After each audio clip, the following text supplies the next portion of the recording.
Hi welcome to my channel. இன்றைக்கி நம்ம ராகி கொழுக்கட்டை எப்படி பண்ணலான்னு பார்க்கலாம். இதுக்கு முதல்ல வெல்லத்தை நான் தண்ணியில் ஊற வச்சுக்கிறேன். இப்போ ஸ்டவ் பற்ற வச்சு ஒரு கடாய் வச்சுக்கலாம்.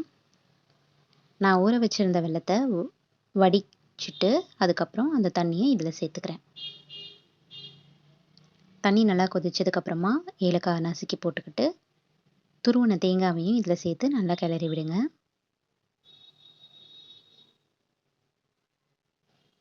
தண்ணியெல்லாம் சுண்டி நல்லா கட்டியாகணும். அது வரைக்கும் கிளறி விட்டுக்கிட்டே இருங்க. இங்கே பாருங்கள், தண்ணியெல்லாம் சுண்டிடுச்சு. இப்போ நம்ம உள்ளே வைக்கிற பூர்ணம் ரெடி ஆயிடுச்சு. இது ஆறட்டும்.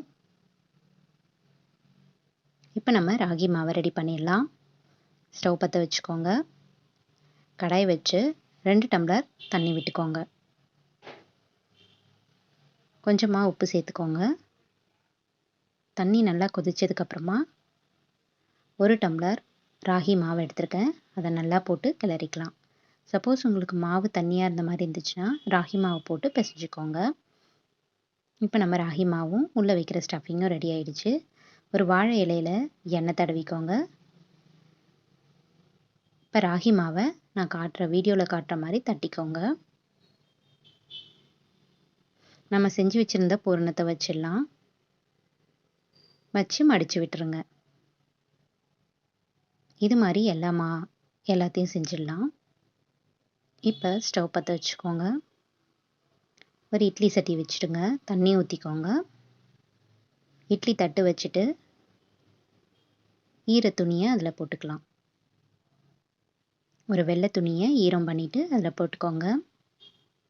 இப்போ நம்ம செஞ்சு வச்சுருந்த ராகி கொழுக்கட்டையை இதில் வச்சு வேக வச்சுக்கலாம்.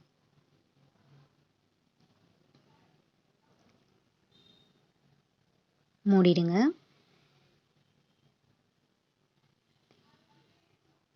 ஒரு 15 நிமிஷம் வேக வச்சுட்டு அதுக்கப்புறமா எடுத்துக்கோங்க.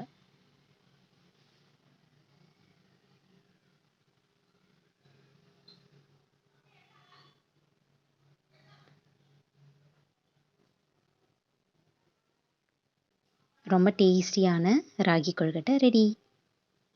ஹெல்த்தியான ராகி கொழுக்கட்டை ரெடி. இந்த விநாயகர் சதுர்த்திக்கு செஞ்சு பாருங்கள்.